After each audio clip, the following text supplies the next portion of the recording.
नमस्कार, मैं कविता उनियाल। आप देख रहे हैं मीडिया टुडे टीवी। इजराइल और फलस्तीन के बीच लगातार तनाव बढ़ता जा रहा है।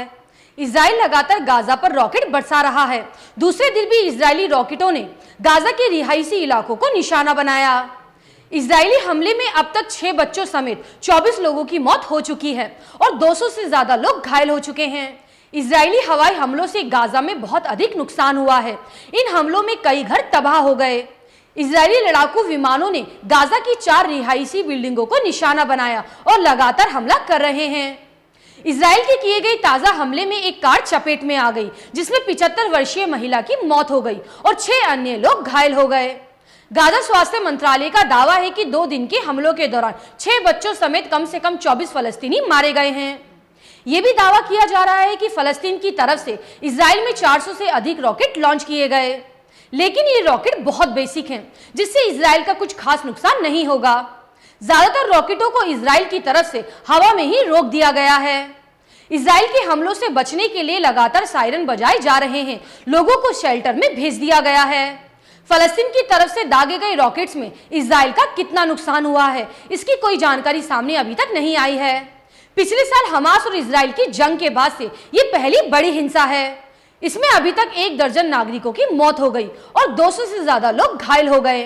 इन हमलों को लेकर इजराइल के प्रधानमंत्री याइर लैपिड का बयान सामने आया है। उन्होंने कहा है कि खतरे को देखते हुए इजराइल ने ये ताजा अभियान शुरू किया है। साथ ही इजरायली सेना ने ये चेतावनी दी है कि ब्रेकिंग डॉम नाम का ये ऑपरेशन 1 सप्ताह तक चल सकता है। गाजा पट्टी पर हवाई हमले करने के साथ साथ इजरायली सेना ने वेस्ट बैंक में छापेमारी कर PIG के 19 लोगों को गिरफ्तार किया है। इजराइल की तरफ से लगातार मिसाइल हमलों से ईरान भड़क उठा है।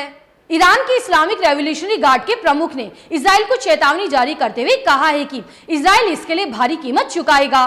उन्होंने कहा है कि इजराइल के साथ लड़ाई में फलस्तीनी अकेले नहीं हैं, हम उनके साथ हैं और यरूशलेम को आजाद कराने का काम कर रहे हैं। इजरायली जनरल हुसैन सलामी ने कहा है कि आज भी इजराइल की विरोधी जिहादी ताकतें एक साथ मिलकर यरूशलेम को आजाद कराने और फलस्तीन के लोगों के अधिकारों के लिए काम कर रही है। सलामी ने फलस्तीनी नेता जियाद अल नखला से कहा है कि वो अंत तक इस रास्ते पर आपके साथ हैं। फलस्तीन और वहां के लोगों को बताएं कि वो अकेले नहीं हैं। सलामी ने जोर देकर कहा है कि फलस्तीन की प्रतिक्रिया से पता चलता है कि एक और नया अध्याय शुरू हो गया है और इजराइल को इसके लिए एक और भारी कीमत चुकानी पड़ेगी। आपको बता दें, गाजा में हो रही इस ताजा लड़ाई में अभी तक हमास शामिल नहीं हुआ है।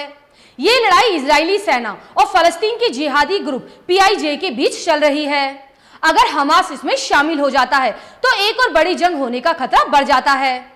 आगे कोई भी अपडेट होगी तो मैं आपको विस्तार से बताऊंगी। आपकी इस न्यूज पर क्या राय है, मुझे कमेंट करके जरूर बताएं। शुक्रिया।